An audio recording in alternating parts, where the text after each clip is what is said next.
Stalo sa vám niekedy, že ste boli celý deň v jednom kole? Utekali ste od jednej úlohy k druhej? Len aby ste večer zistili, že ste v skutočnosti nič nedosiahli?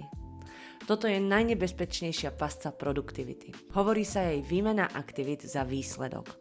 Môžete byť najefektívnejším človekom na svete v odpisovaní na e-maily, ale ak tie e-maily neposúvajú váš život vpred, v podstate len leštíte kľúčky na Titaniku. Aby sme to napravili, použijeme jednoduchý, ale neúprostný nástroj. Metódu A, B, C, D, E. A znamená musím. Toto sú vaše žaby. Ak ich ignorujete, má to vážne negatívne následky. B znamená mala by som alebo mal by som. Toto sú žubrienky.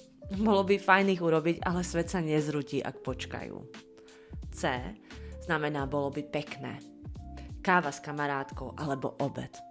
Ale pre vaše dlhodobé ciele majú nulový dopad. D znamená delegovať. Ak to môže urobiť niekto iný, vy by ste nemali. A E znamená eliminovať. To sú proste zvyky, s ktorými môžete jednoducho prestať.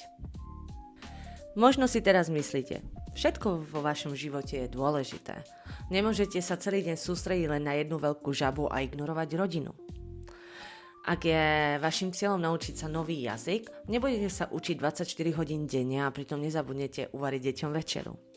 Namiesto toho si vytvoríte menšie podciele. Takže ak napríklad je vašim ročným cieľom naučiť sa nový jazyk, stanovte si mesačný cieľ. Napríklad naučiť sa 100 nových slovíčok. Keď to rozdelíte na menšie úlohy, zistíte, že sú tu len 4 slová denne. Toto je vaša úloha A. Tieto 4 slova sa naučíte predtým, než sa pustíte do všetkého ostatného. Zlaté pravidlo znie, nikdy neurobte úlohu B, kým nemáte dokončenú úlohu A. Berte svoje Ačka ako záväzok, nie ako návrh. Vaša dnešná misia.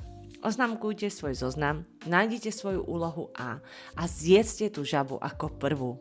A potom môžete robiť čokoľvek, čo sa vám páči.